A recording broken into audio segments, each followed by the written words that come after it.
ku ne xam ne ne yàlla daa bind te yemalewul am na ñu matal am ñu matlewul waaye ba mottali amee ba léegi kenn sonnatul buur kattan di produit 100% naturel sans effet secondaire ñu defare ko li nga xamante ni moo di petit cola bisaab ak jinjeer ñoo ngi jàppale leen ci seen wàllu kattan ak seen wàllu wërgu-yaram bu nekk jar na fi nguur ak keng ba ci kikirikiij waaye bii mooy seen buur di buur kattan ballonnement moo ci mën constipation faiblesse sexuelle diabète sinusite éjaculation précoce di joxe appétit sexuel teg ci itam day raxas sa biir ba mu set wecc yéen ñi ko yittewoo mën ngeen ñu jot ci 77 298 65 79 wala bokk ci 76 452 72 67 xar yëpp xar lañ waaye laadum da ciy gën te bu ñu nee góor ngóoraa tax. Le point de la rédaction sur Sunugal 24 mbokki internet yi ñu ngi leen di nuyu bu baax a baax di am kontaan ak mbégte ñëw fii jano ak yéen fas yéene waxtaanee actualité bi am fii ci Sénégal muy actualité du jour ma ci ànd ak Moustapha Mbaye maa ngi lay nuyu bu baax a baax ma bàyyi la nga nuyoo ak mbokki internet yi. maa ngi lay fay Cheikh Mahfous di nuyu mbokki internet yi ñuy suivre depuis bi ñu dooree suñu point yi ñuy def di waxtaanee actualité bi ak tamit coronavirus bi. acca dañu koy dooree ak li xew fële ca Ndingler problème foncier entre Babacar Ngom et les populations de Ndingler ñu ñëw ci moom nag mu def benn sortie médiatique démb moom Babacar Ngom nekk président directeur général bu groupe Sedima donc ñëw na indi ay leeral ci mbir moomu nga xam ne si ni jamono bi mi ngi def li nga xamante ni moom mooy tollé ci internet bi rawatina ci média bi donc ci la ñuy njëkk addu jëmale ci indi ci ay leeral taxaw ak taxaw seetlu tamit ci li nga xamante ni am na ci problème boobu Moustapha Babacar Ngom ni ma ko waxee démb def na sortie médiatique janoo ak ñenn ci presse bi ñenn du ma wax presse bi mais ñenn ci presse bi ñoo xam ne si ni daf leen a sélectionné loolu aussi ñu bëri ŋàññi ko le fait que mu sélectionné ay médias ñu ñëw couvrir li nga xamante ni moom mooy conférence de presse bi su ma ko mënee tuddee noonu conférence de presse entre guillemets donc ñu wax ci mu wax ci indi ci ay leeral ci problème bi dox ci digganteem ak waa Ndingler ci 225 hectares yi nga xam ne si ni jox nañ ko ngir mu mën ci amal ay maanaam culture mbay mboq pour maanaam mën a alimenter li nga xamante ni moom mooy usine am boobu di Sedima donc li mu wax démb yëpp bëri na donc des heures muy wax di indi ay leeral mais est-ce que yow convaincre na la ci li nga xamante ni argument yi nga xamante si ni posé na ko démb. D'abord balaa ñuy ñëw ci argument yi nga xam ne Babacar Ngom développé na ko ak lépp dañuy ñëw ci forme conférence de presse bi mu def démb après ñu doog a ñëw ci fond bi. D'accord donc bu ñu ñëwee ci forme bi Cheikh Mahfous ni mu ko defee d'abord correct moo ko njëkk a ñaawlu. parce que correct mooy kuréel gi nga xamante ne ñoom ñooy ay journalistes ñoo ko sos di xeex lépp loo xam ne éthique la ak déontologie ñu koy doxal ci métier bi. mu bañ a am gënaat la mooy tribunal des pairs su ma ko mën a tuddee noonu. donc ñoom dañ ne format bi mu utilisé du noonu parce que dafa def gënaat la ci presse bi. dafa def benn affiche am ne ñii ak ñii ñooy couvrir fii ak fii ñoo koy jaale en direct or dafa am droit à l'information bu ñëpp am ñun ñëpp dañoo war a am information ca nam ca waree. donc moom information lay joxe pour man waru woon gënaatle. ndéem président de la république mooy def du ubbi ñëpp ñëw waxuma na nag moom mi nga xamante ne dafa toll woon ci war a wax ñëpp dégg ko ku bëgg yaakaar naa ñëpp dégg la waroo di taamu ñooy waxal. et mu def conférence de presse bi taanu ñi nga xamante ne ñoo ñëw toog mu jox leen on a rien contre les confrères yi nga xam ne ñoo demoon wala ñoo ko def wala ñu def ni c'est normal moom loo leen invité ñu dem toog def seen conférence de presse mais man je me dis que format la boo xamante ne. mais est-ce que mën nañu ko tuddee un point de presse est-ce que c'est pas un public reportage. waaw loolu la waa correct wax nee nañ bu doon public reportage dañuy bind ne public reportage. mais ñoom conférence de presse lañ wax. wala point de presse bokk. bu doon public reportage da nga bind parce que public reportage dañ koy nangu kenn terew ko da ngay fay ñu defal la ko mais bu fekkente ne da nga ne conférence de presse da ngay def demande couverture médiatique wala nga yëgle ko taskatu xibaar yëpp ñëw toog te loolu su ko defoon pour man su ko defoon sax noonu mooy ëpp njëriñ su ko defoon ñëpp ñëw toog mu toog mais ni mu ko defee nii mu mel ni dafa am benn niveau bu mu visé benn élite bu mu visé tànn journalistes yi nga xam ne wala bon tànn médias yi nga xam ne ay journalistes yi ñu invité ay journalistes yu am xam-xam nañ ay journalistes ñi nga xam ne ñoo nekk ci kaw ñoo jiitu nga jiital leen teg leen ñu toog dafay mel ni il s'adressait à un moment donné ci benn élite boo xamante ne dafa jël débat bi yóbbu ko ci benn niveau alors que moom ay paysans lay waxal alors que moom ñi nga xamante ne ay villageois lay waxal problème bi ñooñu la donc moom bu jëlee débat bi mu yóbbu ko ci benn niveau boo xam ne daf koy kawel noonu pour man dafay xaw a fausser foofu jeu bi loolu benn point la beneen point mooy bu ko ubbi woon yaatal ko su boobaa nit ñi dinañ gën a sawar ci mbir mi mais dès le départ nga indi problème boo xamante ne ñii dañuy ñëw ñii duñ ñëw correct wax fii yooyu pour man c'était à éviter et mënoon na ko moytu bu baax a baax li ma ciy tegaat rek moom am na presque 1 heure et quelque ñu jox ko antenne yi foo dem fekk ko fa mu bëri fees dale ci réseaux sociaux mais est-ce que waa Ndingler am nañ loolu pourtant ñaari parti la ñële ay ils me diront que ay villageois lañ ci campagne bi lañ nekk amuñu doole boobu yooyu noonu mais pour ñu équilibrer affaire tamit waa Ndingler waroon nañ leen may loolu tamit xaw ma nag ban façon la ñuy def wala ban collectif la ñuy def ñoom tamit ñu am seen droit de réponse li monsieur Ngom expliqué yëpp ñoom tamit ñu indi seen argument tamit su ko defee ñu mën a def le pour et le contre pour mën a xool nu muy demee. d'accord en tout cas ñu bëri ñaawlu nañ ko ci suñu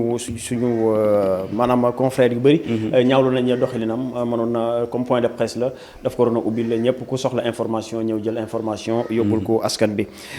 ñu ñëw ci argument yi maanaam li nga xam si ni wax na ko démb. li mu teg ci suñu loxo askan bi. est-ce que convaincre na la vraiment. waaw xam nga dafa ñëw di expliquer léegi bi mu expliquer fi mu ko jàllale mooy ci presse bi. mais presse bi ñu war a xamal tamit. mbir yi dafa bëri yu gàllu góose bu baax parce que tey jii yow yër nga journaux yi mais boo yëree journaux yi li war a naan ku wax feeñ da ngay jàng presse bi mu jàng beneen presse bu mel ni ñoom ñaar ñoo bokkoon ci même conférence de presse bi ñu demoon. dafa wutee. dafay wuute ni angle de traitement yi exactement foofu laa bëgg a ñëwee angle de traitement yi ñu koy traité ak ni ñu koy titré sax même ci titraay bi. da ngay romb rien que nga romb nii rek nga gis niñ bindee rek nga xam ne kii daa far. nga gis ni kële bindee nga xam ne kii dafay chargé. kii dafay décharger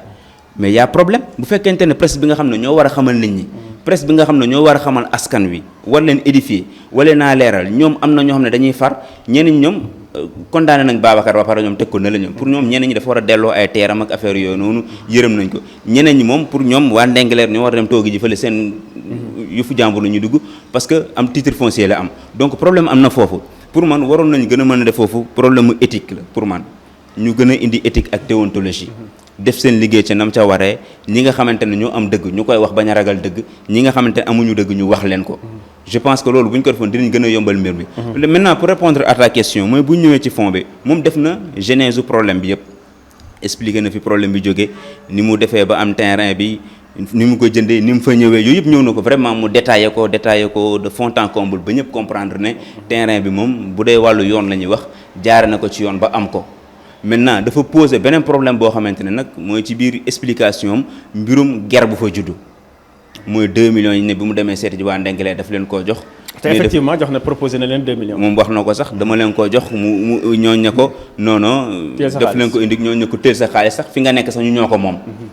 nee na coow li commencé moom noonu la expliqué coow li commencé or bi ñu déggee waa Ndingler dañoo yëg ni dafa ñëw indi xaalis bi pour corrompre leen. kan moo am dëgg kan moo amul dëgg yàlla rek a xam mais ñu lépp luñ ci xam rek mooy démarche la boo xamante ne yow mi tollu fële di ko dégg da nga jàpp ne kon kii kat mbaadu ger la woon parce que mbiru Alex Segura fii la xewoon tamit boo ñëwee bay dem ñu lay jox yóbbal wala ñu am na ñu bëri dañ koy jàppee ger ñenn ñi noonu sérité la ñenn ñi ni c'est selon situation yi nga nekk ak selon position bi nga am ñu mën koo qualifier de corruption ou pas waaye lépp lu ci mënte am loolu tamit benn fee la boo xamante ne mën nañ jàpp ne dafay gàllankoor moom démarche yi moom ak li muy def ñi ngi wax ne ñi ngi wax ne ministre Abdou Karim Fofana mi ngi ciy def ay dox ay tànku jàmm je pense que loolu lañ soxla parce que bëri na ay dëkk yoo xam ne ci sous région bi dañuy gis ne dëkk ak dëkk ñi tojante ay bopp te li ko waral mooy suuf problème foncier pour man benn problème boo xam ne war nañ ko régler le plus rapidement possible mais mii mbir moo xam ne aussi tamit dañoo gis ne am na problème boo xam ne suñu administration dañ ko fay def te ñoom c'est loolu seen responsabilité la mooy délimitation ñaari zones yi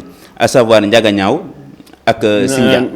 waaw Ndiaganiao ak Sindia même Ndingler ak Djilakh sax dafa am problème foofu la problème bi nekk parce que Ndingler mi ngi ci commune Ndiaganiao Djilakh mi ngi ci commune Sindia donc léegi Babacar Ngom démb lu mu wax nee na su ma demoon bay delloo terrain bi sax par extraordinaire waa Djilakh laa koy delloo mais du ma ko jox waa Ndiaganiao waa Ndingler donc ce qui veut dire que moom dafa jàpp ne Ndingler ñoom li ñuy réclamer sax moomuñu ko waa Djilakh ñoo ko moom donc problème am na foofu donc il faut kon ñu dem foofu ñu délimiter ko fan la commune Sindia yam fan la commune Ndiaganiao yam suñ ko xamee nag su boobaa dinañ xam Djilakh li ñu moom waa Ndingler li ñu moom parce que moom loolu tamit problème la ñoom ñi ngi xëccoo ne ñii ñoo ko moom mën ne yéen li ngeen wax ne yéen ko moom sa yéen moomoo leen ko parce que fii si Djilakh la bokk loolu problème boobu problème mu administration bi je pense que waa ANAT agence nationale de régulation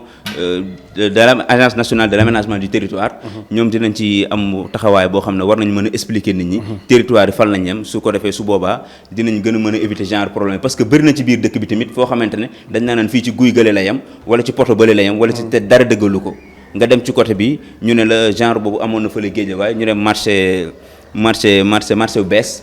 ñi naan Géejawaay la bokk ñi naan Caaroy la bokk donc gis nga genre yooyu souvent dafay bëri ay problèmes yoo xam dafay am fii ci Ndakaaru ak ci biir dëkk bi ci biir village yi et c'est le moment ou jamais nag ñu saisir occasion bi retracer waa délimiter zone yi bu baax a baax bu ko defee ñu mën a éviter problème yooyu. am na leneen loo xam ne si nii aussi kii di PDG bu Sedima di Babacar Ngom mooy yëkkati na ko muy le fait que bu fekkee étranger moom moo ñëw fii ci Sénégal bëgg fi suuf pour bay pour liggéey dañ ko koy yombalal problème du am fu mu bëgg ñu daggal ko ak hectares yu mu bëgg ñu daggal mais bu fekkee un sénégalais la bu bëgg a liggéey bëgg suuf ñu sénégalais yi xañ ko moroomi sénégalais mi xañ ko mu poser problème boobu mais li ci am nag li ci nekk ci biir mooy 250 hectares 225 hectares yi moom titre foncier bi moom mooy problème bi. je pense que titre foncier bi foofu moom moo indi problème bi mais pas ñu jox ko terre mu bay su paree ci li muy def mu delluwaat li nga xamante si moom mooy terre mais titre foncier dafa nekk loo xam ne si ni mais ñu bëri foofu la ñuy appuyer parce que dañu jàpp ne nga jël 225 hectares parce que ñu ñaa ngi naan 300 mais du 300 neen 225 am ñoo sax 224 nee nañ foofu la problème bi nekk parce que pourquoi ñu ko titre foncier di ko jox nit moom baay bi nee na amoon na baay bi ñu dem benn moment après mu ne pourquoi pas ma lijjanti am titre foncier mais ñu bëri jàpp nañ ne ci baay bi lañ waroon yem état Sénégal war ko woon jox titre foncier je ne sais pas nag ndax jox nañ ko ñeneen ci biir ak ñeneen mais mbir la boo xamante ne nga jël lu yëkkati lu toll noonu say hectare teg ko ci loxo privé teg ko ci loxo nit mu moom ko mu doon moomeelam loolu jàpp nañ ne daal mbir moo xamante ne war na bu dee état noonu lay doxale tamit war na koy mën a xoolante parce que yooyu soo koy su yàggee lan lay indi mooy di nga dem ba ci àll bi fu bëri ay privé ñoo koy moom te loolu mën na dem ba ñi nga xamante ne ñi dëkk ak ñi dëkkandoo yeeg ñooñu dëkk day màgg dinañ dem xam nga dëkk bi tey ji bu fekkoon état moo ko moom dëkk bu màggee am fu mu toll état mën na am lu mu def am pàcc bu mu leen ci jox mais bu fekkente ne man privé maa ko moom dëkk bi lu mu màgg dama ci dëkk sama tànk état du si sañ dara du si am dogal et je pense que loolu tamit war na leen mën a yee prochainement yenn hectares yu am doole yi nii ñu bañ di ko jël di ko def titre foncier di ko jox nit xool nu ñuy liggéey ak ñoom jàppale leen naam mbay mi war nañ ci mën dafay effort ak yooyu yëpp mais war nañ aussi tamit di éviter yenn yi pour mën a éviter yenn contentieux yi di am ni parce que yi c'est regrettable Babacar Ngom doomu Sénégal la waa Ndingler doomu Sénégal lañ ñëpp gis nañ li muy def ci dëkk bi bu doon Sénégal la ak beneen ku dugg Sénégal sax on peut comprendre mais ñaari doomu Sénégal la wala benn doomu Sénégal ak ay doomu Sénégal waruñoo jàmmaarloo et c'est le moment aussi tamit ñuy ñaan yàlla rek médiation bi nga xamante ne ministre bi nga ko ci dox yàlla na aboutir ak jàmm ak salaam ndax coowul suuf moom waaw du jur jàmm noonu famille mujj moom du neex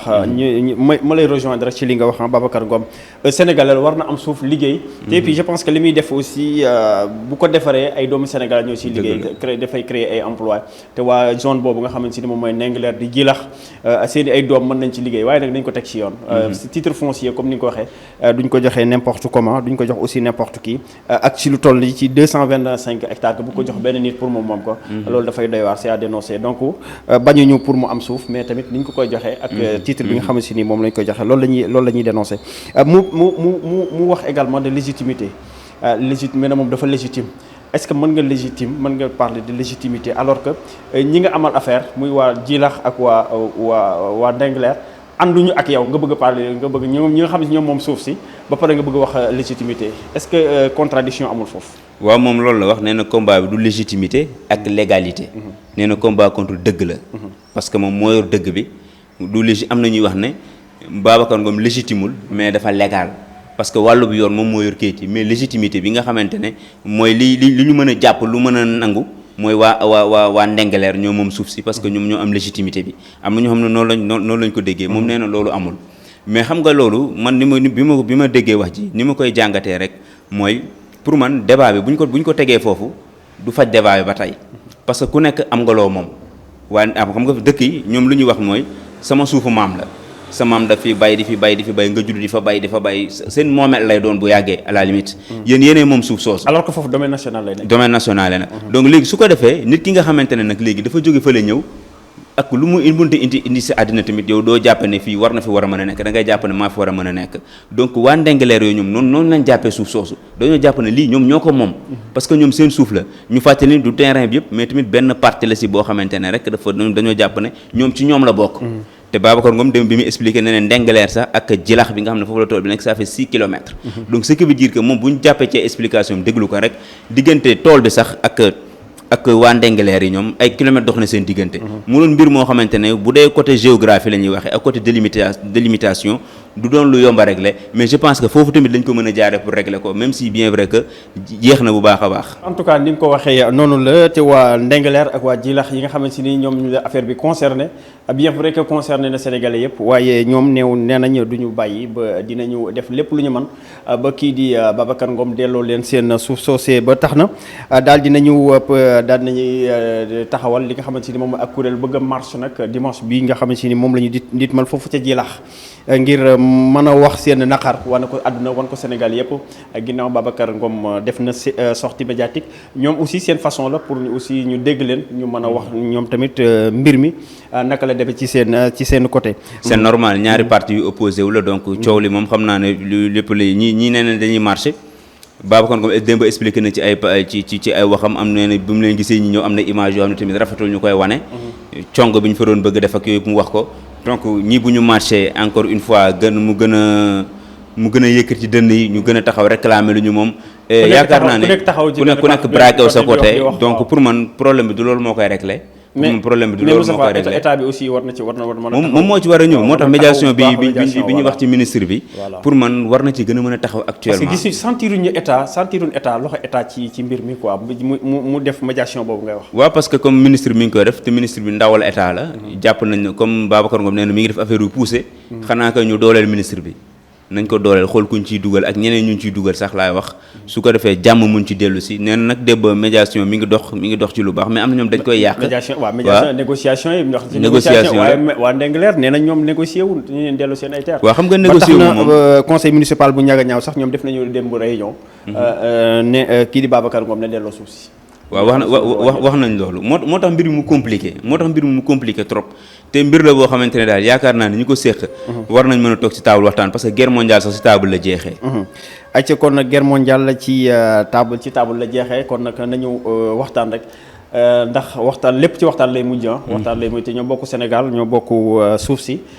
nañ ko waxtaanee rek jéem a trouver solution ñu daal di avancer jàll ci leneen ginnaaw li nga xamante ni moom mooy révélation yi nga xam ne Babacar Ngom def na ko tamit nee na jot na investir ci foofu noonu suuf soosu 1 milliard 500. nekk na loo xam si ni aussi 1 milliard 500 doo ko investir fenn ba pare dem di ko fa bàyyi. nekk loolu aussi problème la il faut ñu bàyyi xel également ci côté aspect maanaam économique bi aspect emploi bi nga xam ne si dafay créer xam foofu laa doore waa Ndingler ak waa Djilakh aussi il faut ñu bàyyi xel que ni suuf soosu seen suuf la mais ku fa def dara tamit seen mën na nekk seen njëriñ lay nekk tas seen ay doom ñoo ciy liggéey parce que Babacar Ngom wax na ne plus de 300 personnes mën nañu liggéey ci li nga xamante ni moom mooy ferme yooyu ñuy bëgg a taxawal foofu. dina ko ëpp sax dina ko ëpp dina dem ba 500 ba 1000 sax ñi ngi koy wax nee na ñu bëri mën nañ fa liggéey. mais xam nga bu fekkente ne problème mu liggéey la ak loolu rek am na ñoo xam ne dañ naan bëgguñu suñu doom ay nekk ay paysans wala ñun di liggéey ñu doon ay liggéey comme pourquoi pas ñu doon ñoo xam ne tamit dañuy am seen terrain di gagné lu bëri di sédd waa kër gi di développer gox boobu xam nga tamit am nañu posé débat boobu. yaakaar nañ ne waa gox bi waruñu fay nekk rek di dimbali doon ay main d'œuvre waruñu fay nekk di dimbali nit ñi fermier yi ak ñi nga xam ne dañoo am seen toolu mag yi ñu ñëw di liggéey di maneewar bu guddee ñu dem ñibbi ñu fay ñu wala weeru de ñu jox ñu ay salaire yoo xam ne ñu dem mais mën nañu am suñuy tool yoo xamante ni bu ñu góobee li ñu yóbbu ci marché mu jox ñu alal ju bari ñu mën cee dund d'accord xam nga loolu tamit beneen gis-gis la boo xamante ne mën nañu ko am parce que tey nga xam ne dafa am 80 hectares waaw mais suuf soo see 225 hectares est-ce que ñoom mën nañ bay lu ëpp mën nañ bay loolu noonu non mais du ñoom réclamé wuñu 224 hectares yi parce que ñoom defe naa li ñuy réclamé 80 la autour de 80 75 genre quelque chose comme ça côté boobu la nekk maximum 80 75 sax loolu la ñuy wax fourchette boobu daal la nekk donc ñooñu loolu la ñuy réclamé hectares yooyu la ñuy wax ne ñoom loolu si ñoom la bokk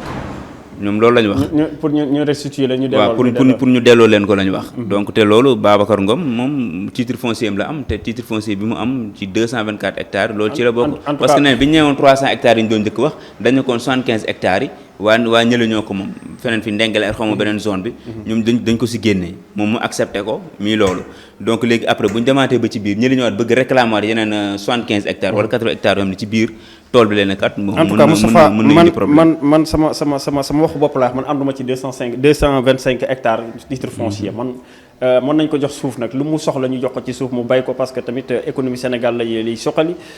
suñu ay doom suñu ay rakk suñu ay mag suñu ay papa ñoom ñoo siy liggéey di ci am lu ñu suturoo di ko yóbbu seen kër mais titre foncier moom 225 hectares ñu jox ko benn nit titre foncier man d'accord ma ci man en tout cas d'accord ma ci waaw sama position la nag waaw loolu bëri nañu am position boobu voilà nañ ko jox suuf lu mu soxla ñu jox ko ci suuf nag mu bay parce que Sénégal lay liggéeyal mais titre foncier bi moom vraiment d'accord ma ci ñu jàll ci leneen Moustapha muy fonds Covid 19 bi ñu jagleel culture am na coow également ci suba ñu ngi ci wax muy ñi nga xamante ni jox nañ leen ci ñàkk nañ seen bakkan nekkoon ay artistes nekkoon ci ay acteurs culturels ñàkk seen bakkan ñu jox leen ci li nga xamante ni moom mooy fonds Covid ñu bëri nag di ko dénoncer. naka nga jàngate mbir moom. bon xam nga fonds Covid bi ni ñu séddalee xaalis bi comme ni ñuy séddalee ceeb bi ñoo yem pratiquement. parce que mbir moo xamante ne da nga ko def ci jamono ji nga koy defee mooy nit ñi dañoo war a jot ci loo xamante ne ay milliards la nga ne nit ñi dañoo war a jot coûte que coûte da nga am benn durée boo xam ne mënuñoo xaar parce qu'ils sont dans le besoin loolu boo koy defee nga war koo liggéeyee noonu su fekkente ne amoo leen tuuti recul wala su fekkente ne seekoo ko ay nit ñoo xam ne seet nañ seen diggante ak yàlla fa laa budda day am ay njombe yu ñu ci constaté loolu rek moo indi coow li parce que su fekkente ne tey jii ñi nga xamante ne moom lañ jox artistes yi artiste bu nekk ñu war koo sédd mu mel ni ay genre ndimbal boo xamante ne da nga ko war a teg ci loxo ku nekk li ñu naan bu ñëpp yemee li ñu leen sédd am ñu geddi seen cër mais tey jii pour man au préalable waroon nañu évaluer yan artistes ñoo war a am ñan ñoo dul am ak ku nekk boo amee ñaata nga war a am mais tey jii loolu boo ko defee Sénégal nga gis koo xamante ne man dama cee nekk kii sama jarbaat la wala kii sama xarit la forcément foog ma jox ko moo leen ressuscité am na ñoo xam ne force Covid moo leen yëkkati nekkatuñu woon sax ci milieu bi ñu indi fond bi rek ñoom ñëpp ñu mais loolu mooy problème bi loolu mooy problème bi et pour man am na ñoo xamante ne dañ naan ay impactel wala affaire ñoom avant Covid bi sax ñoom maanaam existé wuñu woon nekkatuñ fi woon donc ñooñu tey jii boo leen bëggee yemale ak nga xam ne dafa doon tëgg supposons chaque samedi wala chaque dimanche nga bëgg leen jox wala nga bëgg leen yemal li nga leen jox wala nga jox kii bàyyi kee wala kii doo ko jox parce que yàlla mënee na ko gan je pense que loolu lépp day doon ay problème yoo xamante ne pour man séddale bi ni ñu jékki-jékki nii di ko séddale nii waroon nañu mën def benn comité boo xam dañ ci dugal artistes yi def benn comité boo xamante ne ay financiers ñu ngi ci biir def ay comité boo xamante ne borom xam-xam yu bëri dinañ ci nekk même bu fekkente ne dina jël tuuti temps sax ñu def recul tuuti liggéey ko rapidement ba ñëpp mën see jot mais boo jëlee mbir mi yemale ko ci ministère nga jël ministère mu jël ay nitam def benn comité bu ndaw xool nu ñuy def ñoom ñoo war a séddale ay association xaw ma ay groupe yoo xam ne si nii waaw et puis leen doon ci milieu bi rek dañuy xëy rek créer seen benn groupe bu ndaw mi ngi noonu loolu di réclamer ñu jox leen après ñu pàcc seen biir ñeneen taxaw tamit loolu la mais gis nañ ñi tàgg yeneen bi tamit ñuy wax ne ñoom kenn boolewu leen si kenn woowu leen fenn waaw xam nga tey ji bu fekkente ne par association nga basé association bi nga jox association man bu subaa man ak sama ñetti xale mën nañoo dajaloo ne association des batteurs de tam-tam ou bien quelque chose comme ça da dem gis ministère naka da ñoo war a jox parce que booba léegi ñun tëggatuñ defatuñ dara genre problème yooyu lay indi et pour man waroon nañ ci daal mën a def benn travail de fond boo xamante ne moo leen di permettre ñu mën a éviter yenn yi et puis éviter tamit copinage bi ñu ciy constaté jox koo xamante ne xam nga ne kii nekk amul wala jox koo xamante ne mérité wu ko yooyu moom problème d'éthique la rek ñi nga xam ne ñooy séddale bu ñu amoon benn éthique bi pour man duñ ko def parce que jamono ji ñu nekk nii nit waroon na tal lu nekk lu dul def sama xarit la wala yaa ma neex. Moustapha xam naa loolu ñi ci waroon wax bëri na sax waaye dañ may def signe que ni li ñuy jox ci waxtu li ci des bëriwul ma fàttali rek fonds Covid bi ñu jagleel culture mi ngi toll ci 3 milliards ñu jàll ci point du jour maanaam li ñu am li ñuy jëlee foofu ci ministère de la santé dañ koy def nag ngir fàttali xam nga ministère def na communiqué wax nañ ci waxaat ci ba ci ngoon gi nii ñu ci wax. donc dañuy fàttali rek ni jàngoro ji mi ngi fi ba léegi moo tax ñuy fàttaliwaat résultats yi nga xam ne si ni dina jóge foofu ci ministère de la santé et de l'action sociale tey jii ci àjjuma ji yemoo ak fukki fan ci weeru juillet 868 tests la ñu réalisé foofu ci Institut Pasteur Moustapha 98 ñoom ñoo nekk ay cas yu positif mu nekk 81 yoo xam ne si ni cas contact suivi lañ koy wax ak 17 yoo xam ne si ni ay cas communautaire lañ 142 ñoom ñoo ci wér 38 ñoom ñoo nekk ci ay jafe-jafe ba ñu ngi foofu ci ñuy wax Sowétas donc ñaar ñoo ci ñàkk seen bakkan nit ki démb jamono ji nag Sénégal bi mbas mi duggee ci réew mi ak léegi comptabiliser nañ lu toll ci 7882 cas yoo xam ne si cas yi positif la à la Covid-19 donc 5311 ñoom lañ ci fàcc ba ñu wér 145 ñoom ñoo ci ñàkk seen bakkan ñu ñaan yàlla mu yewale ko foofu te xaare leen àjjana donc 2425 ñoom ñoo nekk sous traitement instant bii nii ñu leen di defal ay soins ngir ñu mën a ñoom tamit ñu mën a ñibbi seen kër 11,29 taux de positivité. ban jàng nga ci am rapidement ñu tëjee ko. waaw Covid bi moom comme ni ma koy waxee chaque jour rek moom pratiquement doomu évolution yu bëri. 2 décès 3 décès wala 4 décès la ñuy enregistré chaque jour taux bi du weesu 9 10 11%. cas grave yi ñi ngi gën di yokku vraiment mbir la boo xamante ne daal pour man daal même discours bi daal comme dara changé wul ba léegi même discours bi mooy revenir maanaam nit ñi nañ gën a taxawaat xool nu ñuy def ba gën a xeex ak jàngoro ji et li may déplorer rek mooy côté autorité yi dafa mel ni defatuñ benn effort fi ñu toll nii dañoo bàyyi askan wi ndànk ñi dem dañoo démissionné carrément wax dëgg yàlla parce que gisatoo ñi daan séddale di wër may ay gel gisatoo ko may gel kañ nga gëj gis ku dugg ci kër may gel ban kër nga duggat sax ba fekk fa gel amatul ñi daan wër di maye masque kenn gisatu ko benn place sax fekk fa gel fekkatoo fa mi ngi noonu wala ci boutique yi ñuy jaay multiservice ak yooyu masque yi ne moo des sa masque yi léegi ci oto yi rek la ko gisee nit ñi di ko takk donc mbir la boo xamante ne daal pour man bàyyeeku bi ci autorité la commencé ñoom dañoo lâché au moment où nag yeneen dëkk yi ñu ngi prolongé seen état d'urgence yeneen dëkk yi ñu ngi def ay pexe yoo xamante ne balaa ngaa dem fii da nga am këyit pour jóge dëkk bi dem dëkk bële pour ñu gën a mën a contrôler circulation yi ci population yi ñu ngi def ay effort waaye ñun suñu Sénégal dañoo teggi état d'urgence bi ne acca boog mbas maa ngoog dem leen yéen a ngoog moo ngoog. looy tàggatoo. waaye li may tàggatoo rek mooy dellu di ñaax askan wi di leen xamal ne daal mbirum suuf bi ñuy dégg fële Ndingler ak Babacar Ngom ñi nga xamante ne ñu ngi si dox tànku jàmm nañ leen bàyyi ñu dox si tànku jàmm parce que jàmm gën ay. lépp lu ci mënti am lépp Sénégal te Sénégal la xàcc. ki nga xam ne yaa am dëgg tamit parfois dina tax maylu lépp na nga yërëm tamit ñi nga xam ne parfois tamit ñoom nga ko séqal ñi nga xam ne amuñu dëgg tamit ñu xam ne amuñu dëgg je pense que bu ku nekk demee ak honnêteté boobu rek yàlla mën nañoo defal jàmm et puis ñi si dox tànku jàmm tamit yàlla nañ yàlla may réussite parce que loolu moom kenn ñaanul yàlla mu doon daay boo xamante ne day taal lu bëri ci réew mi. d'accord ni nga ko waxee noonu la foofu la ñuy tëjee mbokki internet yi li nga wax ci wàllum suuf rek suuf moom nekk na loo xam ne si nii daanaka problème yi am ci àdduna bi yëpp problème suuf moo koy indi ñuy ñaan yàlla mu sotti ci ndox bu sedd ba ñu nekkaat ci jàmm parce que lu dul jàmm ko gën donc mbokki internet yi loolu li woon si seen point de la rédaction fii ci Sunugal 24 ma amoon mbégte lool di leen ko digtal man ak Moustapha mi nga xamante ni moom du tàyyi du bàyyi chaque jour ñu ngi fii di wax ngir rek loo xam ne si nii dafay jëmale Sénégal kanam Biggy Jackson moom moo nekkoon ci technique bi benn nit ñetti caméra waaye aussi yéen ñiy seetaan Sunugal 24 ci biir réew mi ak ci bitim réew ñu ngi leen di jaajëfal bu baax ci seen fidélité renouvelée à Sunugal 24 jàngeen jëf bu suba incha allah ak yeneen actualité. ku ne xam ne ni yàlla daa bind te yemalewul am na ñu matal am ñu matlewul waaye ba mottali amee ba léegi kenn sonnatul buur kattan di produit 100% naturel sans effet secondaire ñu defare ko li nga xamante ni moo di petit cola bisaab ak jinjeer ñoo ngi jàppale leen ci seen wàllu kattan ak seen wàllu wërgu-yaram bu nekk jar na fi nguur ak keng ba ci kikirikiij waaye bii mooy seen buur di buur kattan ballonnement moo ci mën constipation faiblesse sexuelle diabète sinusite éjaculation précoce di joxe appétit sexuel teg ci itam day raxas sa biir ba mu set wecc yéen ñi ko yittewoo mën ngeen ñu jot ci 77 298 65 79 wala boog ci 76 452 72 67 xar yëpp xar lañ waaye laa dum da ciy gën te bu ñu nee góor ngóoraa tax